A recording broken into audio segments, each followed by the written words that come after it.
Welcome to my YouTube channel, myself Ujjal Baro. This is the part 3 video on people development and environment. So in the last video I have discussed about the Millennium Development Goals, then Sustainable Development Goals and principles of sustainable goals, then pillars of sustainable development goals. So in these lectures I am going to cover the national and international convention. So these are important. So let's discuss one by one.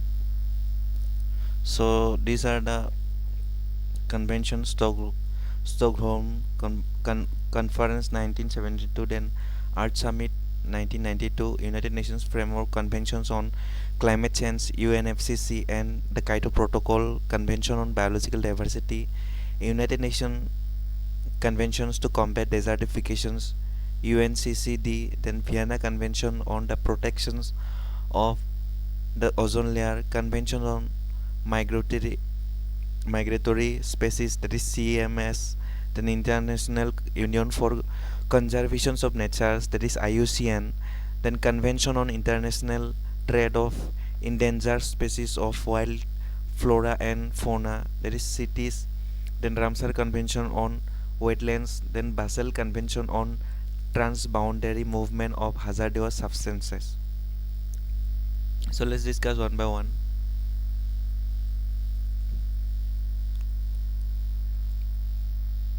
So first, Stockholm Conference, that is happening in 1972.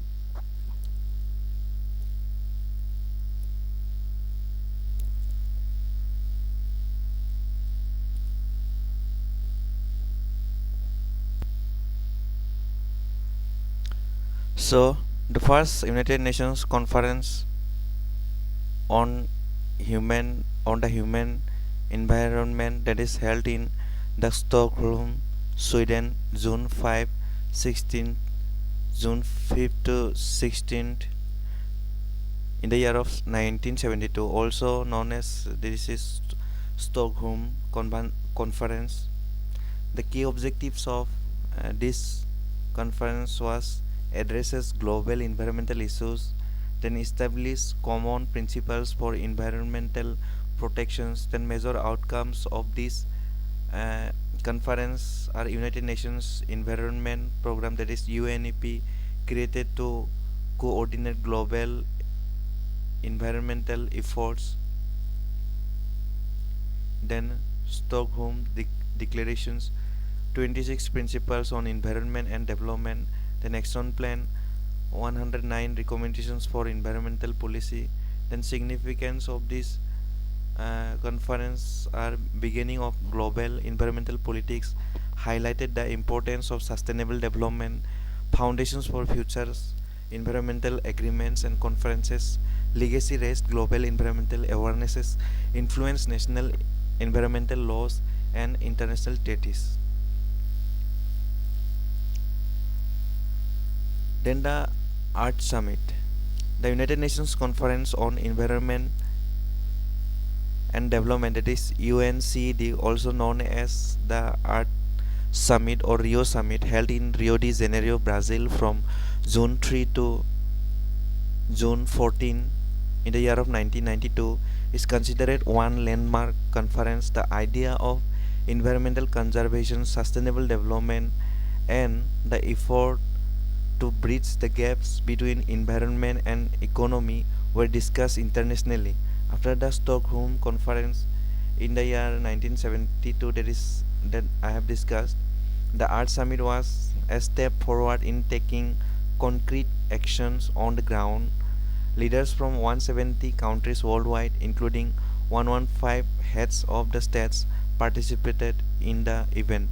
The conference was held to bring the member states on a common platform to achieve a bigger sustainability objectives. The conference major outcomes include the Rio Declarations, Convention on Forestry, also known as Forest Principle, and Agenda 21. So let's discuss one. So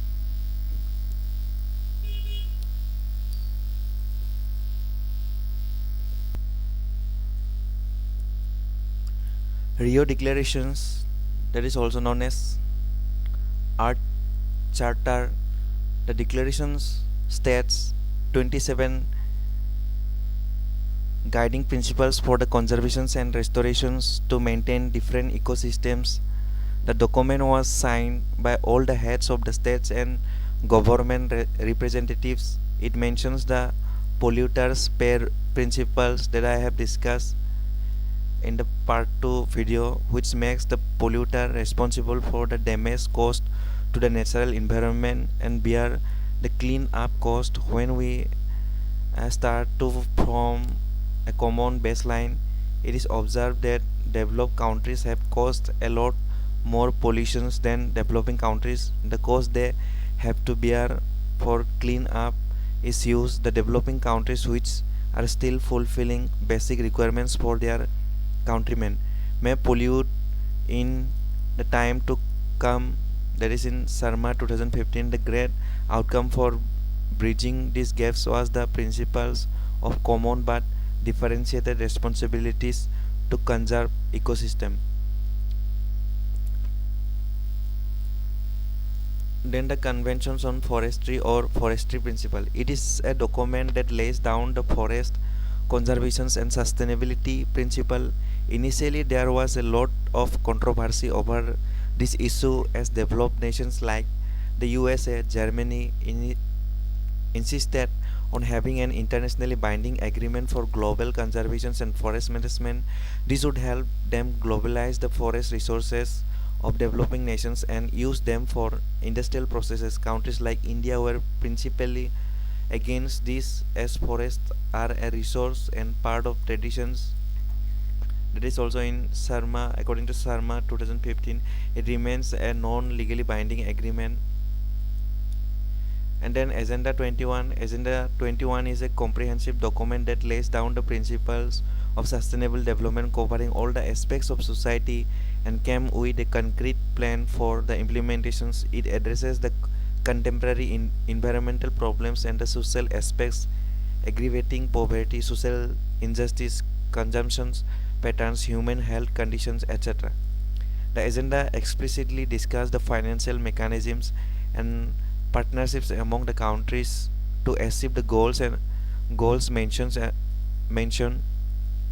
It postulated that partnerships should be such that developing countries should get appropriate financial and technological assistance to meet sustainable growth targets. Environment friendly technology would enable the developing countries in the long run by reducing the damage done to the environment. Countries receiving any form of international assistance has to work out a detailed analysis of the existing situations and the basis on which the funding is to be given, like determining the research areas where and how the changes in the environment affect the people, understanding social aspects, way to alleviate poverty, providing healthcare facilities for all, etc., and extensive regular monitoring of situations to account for improvement over time.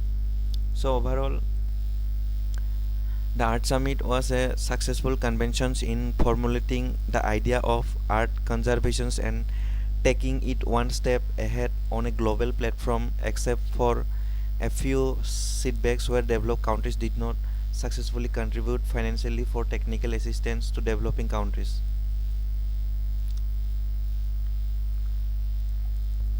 So that is the Art Summit.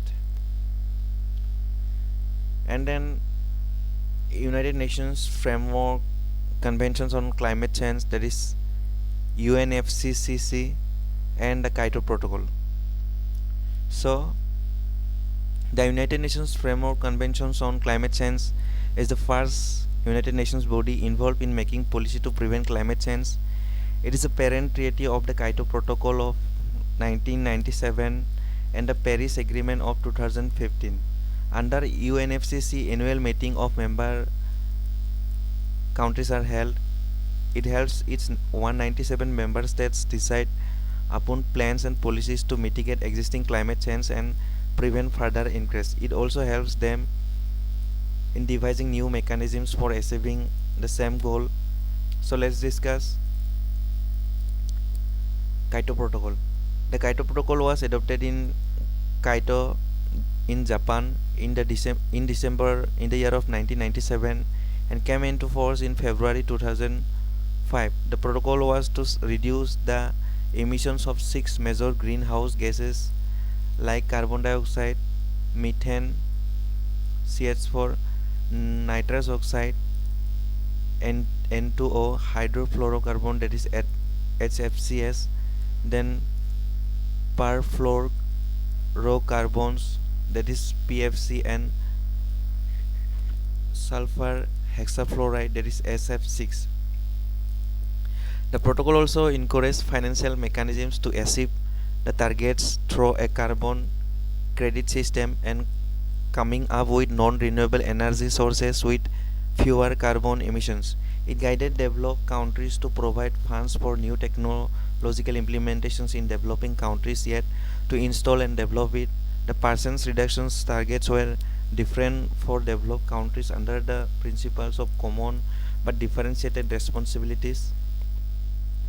So that is the Kyoto Protocol. And then Paris Agreement. So in 2015, a major follow-up agreement was signed by the member countries having to relook on the existing targets and reformulate them. It became more specific by setting the average global temperatures limit to well below 2.0 degrees Celsius above pre-industrial levels. In this agreement,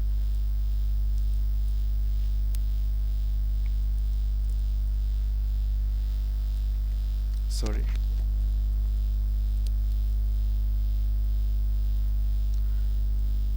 the member countries set their own nationally determined contributions, that is NDCs, to prevent climate change. It came into force on 4th November 2016.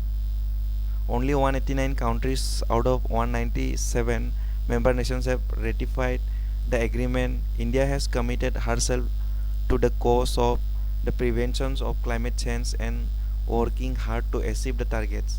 The United States of America, one of the largest economies, walked out of this agreement during the Paris meeting. India remains committed to its cause of the environment. So that is the Paris Agreement. So these two are the major outcomes of the United Nations Framework Convention on Climate Change. These are Kyoto Protocol and Paris Agreement. Then the Convention on Biological Diversity, that is CBD. So the Convention on Biological Diversity, CBD, is an international agreement to conserve biodiversity, use its products sustainably, and share the benefits of utilizing biological genetic resources. The convention came into force on December 29, 1993 and was ratified by 196 member nations. The conference of parties of the conventions in due course of time have developed important supplementary treaties contemporary to developing science and technology. Two such treaties are the uh, Cartagena Protocol and Nagoya Protocol. So let's discuss one by one. So the Cartagena Protocol on biosafety to the Conventions on Environmental Sustainability Biodiversity. It was adopted on January 29, 2000 in Montreal, Canada, and came into force on 11 September 2003. A total of 173 of the member nations have ratified it. The protocol is about the movement of living modified organisms, that is LMO, across the countries, as it can be potential risk to any country's native biodiversity. The biosafety protocol encourages countries to declare complete information about such organisms to make an informed decisions by the importing countries. So that is Cartagena Protocol. Then the Nagoya Protocol. The Nagoya Protocol on access to genetic resources and fair and equitable sharing of benefits arising from the utilizations to the Conventions on Biodiversity. The protocol provides a framework for fulfilling one of the objectives of CBD. It was adopted on the on 29th October 2010 in Nagoya, Japan, and came into force on 12th October 2014, providing legal clarity and transparency and distributing benefits of utilizing genetic resources fairly is the protocol's main aim. It also details the mechanisms at national level to attain the objectives. So, there is the Nagoya Protocol.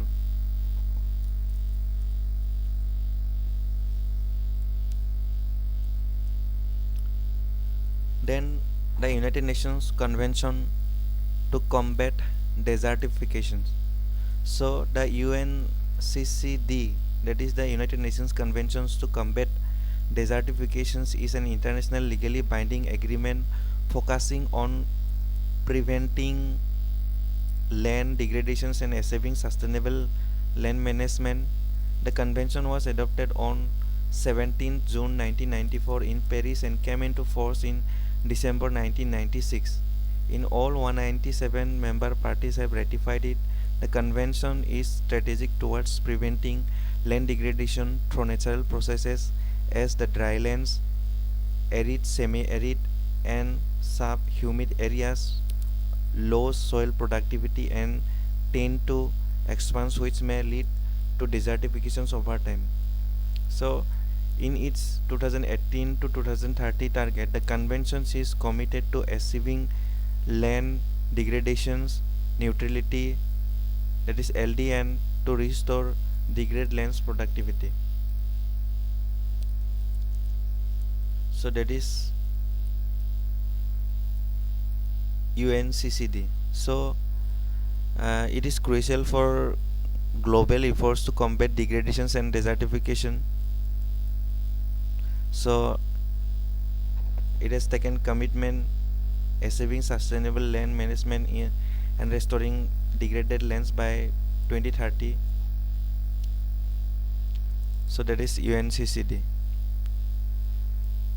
Then the United Nations Convention. Sorry.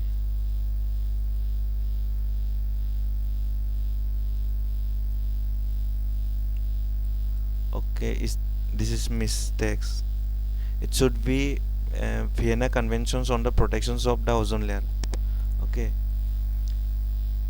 So let's make it. Now it's okay. So Vienna Conventions on the protections of the ozone layer.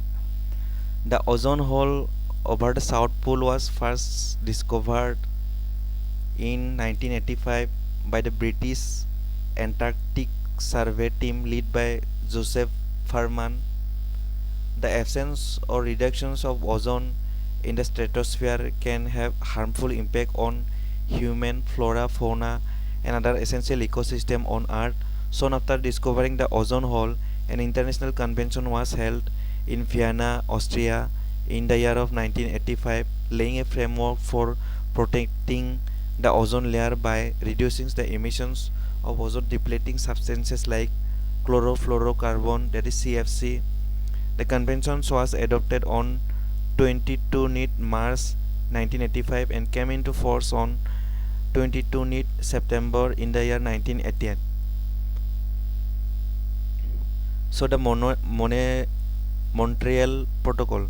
The Montreal Protocol under Vienna Convention specifies phasing out productions of ozone depleting substances, that is ODS, to protect the ozone layer presence in the stratosphere. It came into force on 16 September 1987 and in the year 2012 it became the first treaty to be universally ratified by all the countries of the world. The protocol has a comprehensive list of ODS, that is the ozone depleting substances like chlorofluorocarbons, that is CFC, halogens, hydrofluorocarbons, that is HCFCs, then hydro etc. to be phased out with deadlines. The deadline may vary for developed and developing countries based on the principles of common but differentiated responsibilities. So, Vienna Convention foundational step in global efforts to protect the ozone layer. Then key mechanisms for phasing out, that is the ozone depleting substances and protecting the ozone layer. This is the purpose of the Montreal Protocol. So this is the Vienna Conventions on the protections of the ozone layer.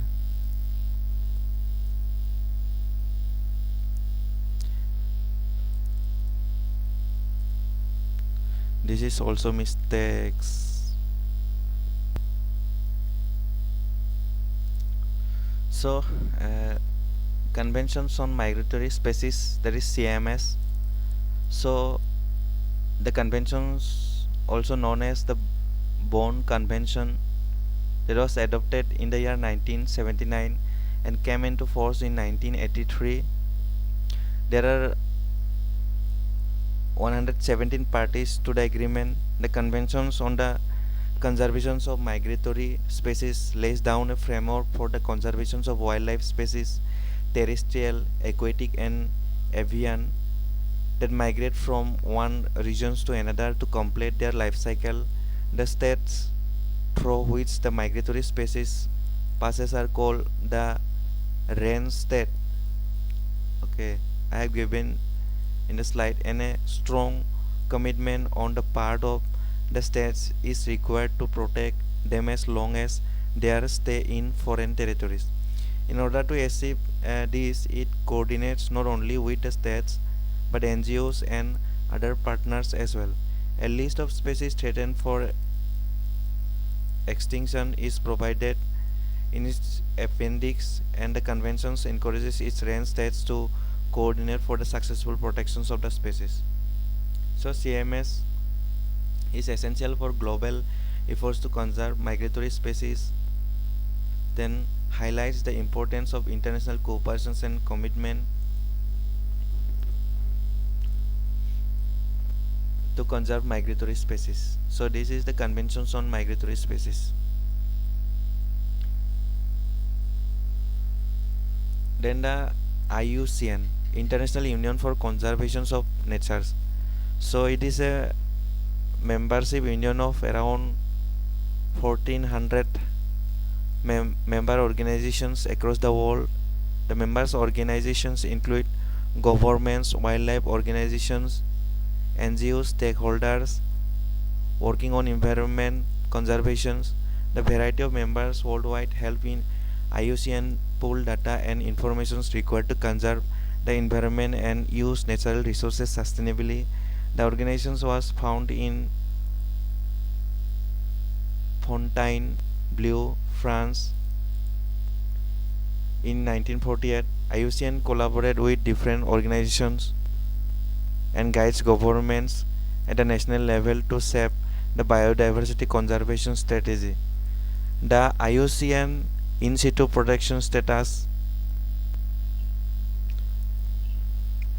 categories help in establishing national parks, wildlife sanctuaries and biosphere reserves. The IUCN's Red List is a comprehensive list of flora and fauna facing different levels of extinction threat. It also works closely with UNESCO in the conservation of natural heritage sites. IUCN helps conventions like CVD, then cities and Ramsar Convention in implementing biodiversity conservation. So that is the IUCN. Then the conventions on international trade of endangered species of wild flora and fauna cities. It is an international agreement between member nations to check on international trade of wildlife species of plant and animal so that their existence is not threatened. The city's resolutions was adopted in the year 1963 and came into force on 1st July 1975. The conventions maintains a check on live animals and plants trade and a wide range of products derived from the from them, easy, exotic, leather and furs, the timber products, elephant tusks, tiger skins, other body parts. Cities ensures that the trade of any such plants, animals and products is authorized through a licensing systems, and scientific authorities are guiding on the extent of trade. Convention has an extensive list of species over under appendix 1, 2, 3 and the labels to protect them from exploitations. To date, over 35,000 species of plants and animals are listed under the cities. Not all the listed are endangered or threatened in existence, but enlisting them makes the sustainable use of natural resources more viable for the futures. So it is critical for regulating international wildlife trade. Then it promotes sustainable resources use and prevention exploitation. So that is the cities that conventions on international trade of endangered species of wild flora and fauna. And then Ramsar Convention. The Ramsar Conventions on wetlands, that is also known as Waterfall Conventions, is a framework convention for conserving wetlands and wise use of its resources. The convention was adopted on 2 February 1971 in the cities of Ramsar, Iran, and came into force in 1975. The convention uses the term wetlands broadly and includes water bodies like lakes, rivers, deltas, mangroves, coastal areas, and man-made bodies like rice fields, reservoirs, etc. In order to become a member of the conventions, the country has to designate at least one site of ecological importance in the country and cooperate to manage the transboundary wetlands.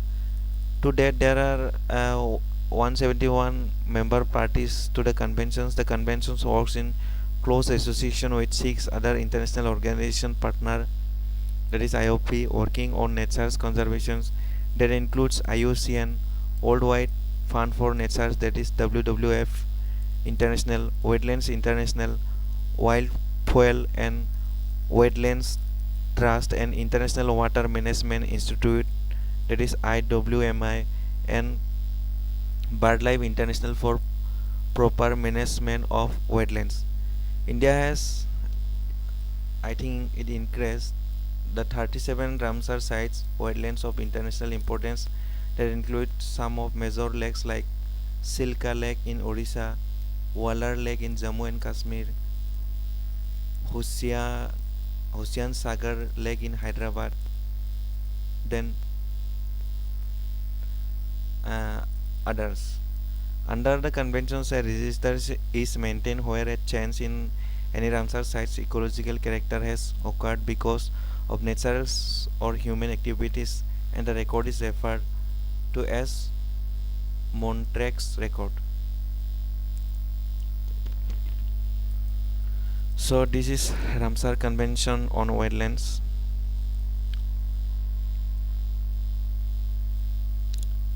Then the last one, Basel Conventions on Transboundary Movement of Hazardous Substances.